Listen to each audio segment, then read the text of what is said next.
My name is Thaddeus Jackson. I'm 47 years old and live in a cozy apartment in Burlington, Vermont. For the last 15 years, I've worked as a graphic designer, a career that, until recently, I thought perfectly complemented my carefully crafted life. For most of that time, I lived proudly out, embracing what I believed to be my authentic self. Growing up in a conservative household, I always felt different. By my teenage years, I realized I was attracted to men, but I kept it hidden, burying that part of myself beneath layers of fear and guilt. College changed everything. It was my liberation, my chance to finally breathe. I came out proudly declaring who I believed I was meant to be. I became active in the LGBTQ+ community, attending pride events and even organizing some. For 8 years, I shared my life with Marcus, a kind and loving partner. We had plans to marry the following spring. On the surface, everything seemed perfect. We had successful careers, a beautiful home, and a close-knit circle of supportive friends. Yet, despite this seemingly ideal life, an inexplicable void lingered deep within me. Late at night, when the world was quiet, I would recall the soft, persistent prayers of my grandmother. Those memories stirred a strange, haunting emptiness I could never explain. The day my world unraveled started like any other. I was working on a major project for a local brewery, helping them rebrand their image. The deadline loomed, and I had been pulling all-nighters fueled by caffeine and adrenaline. The warning signs, occasional chest pains and dizzy spells, were easy to dismiss as stress and too many espressos.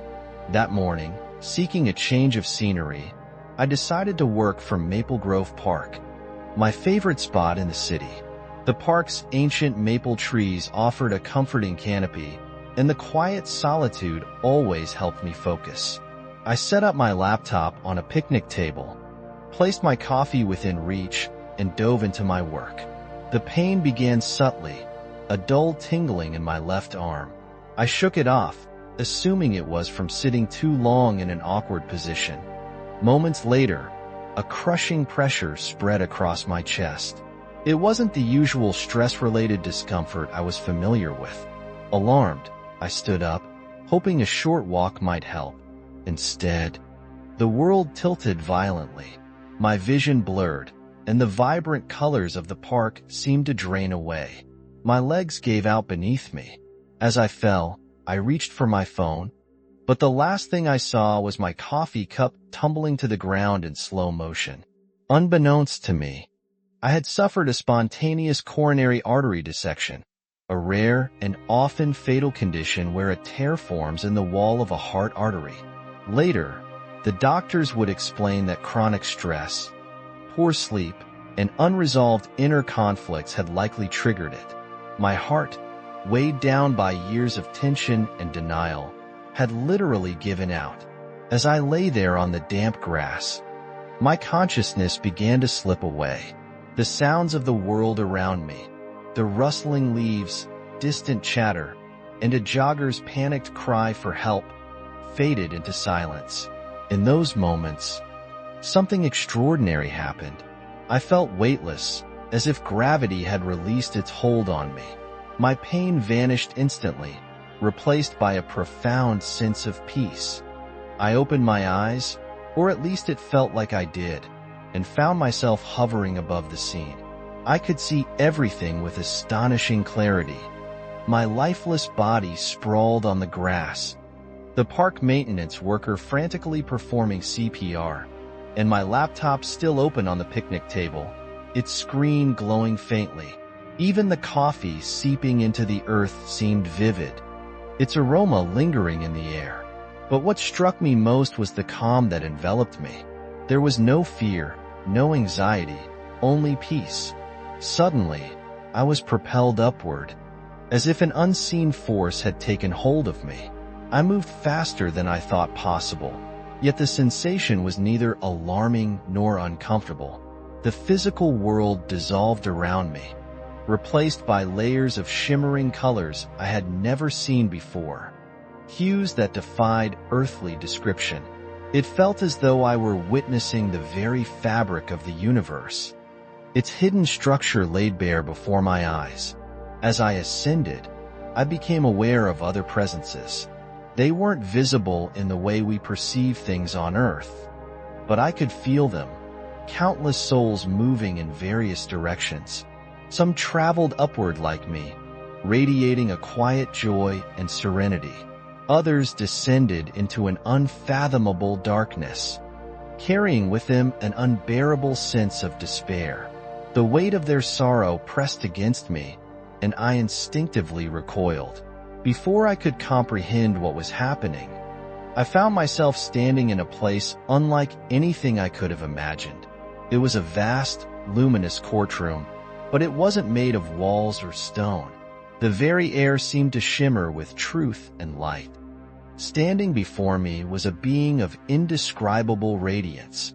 Though I couldn't bear to look directly at him, I knew instinctively that this was Jesus Christ, not the gentle figure I remembered from Sunday school, but the King of Kings, majestic and awe-inspiring. To my right, a screen-like window materialized, displaying the entirety of my life. Every moment played out simultaneously, yet I understood each one with perfect clarity. I saw myself as a child, sitting on my grandmother's lap as she told me about Jesus. I saw the joy on her face as she prayed for me.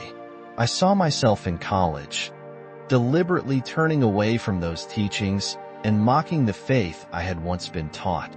Each scene was accompanied by a piercing understanding of how my choices had rippled through time, impacting not just my life, but the lives of others. I saw the pain I had caused my parents when I came out, not because they hated me, but because they feared for my eternal soul.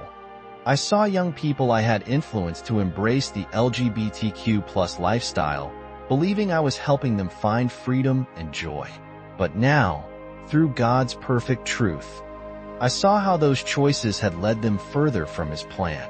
The most painful moment came when I saw my relationship with Marcus. What I had called love was revealed as a distortion of God's design for human relationships. A voice, gentle yet firm, spoke directly into my soul. "I love you, my child, but you have taken my gift of love and twisted it into something it was never meant to be."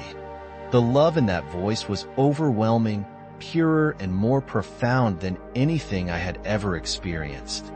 It illuminated every shadow of my life, revealing truths I had long avoided.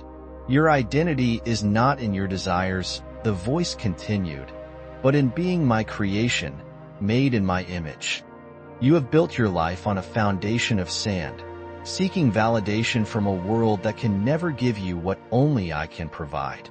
The scenes shifted, and I saw the spiritual reality of the world I had lived in. I saw dark forces rejoicing at pride parades, same-sex weddings, and the normalization of sin. These weren't celebrations of love or freedom. They were victories in a battle to pull souls away from God. The rainbow, a symbol of God's covenant, had been co-opted into a banner of pride, the very sin that had led to Lucifer's fall. The voice spoke again. "You have a choice. Return and speak the truth, or remain in deception." I was shown two futures. In one, I returned to my old life, married Marcus, and continued living as I had. I watched as the lives I influenced led others further from God. In the other, I chose God's truth. It was a path of rejection and loss, but it was also filled with unimaginable peace and the knowledge that some would be saved through my testimony. The vision faded, and I felt myself being pulled back into my body. When I opened my eyes in the hospital, I was filled with a peace I had never known. My journey was far from over, but I knew this. My life would never be the same.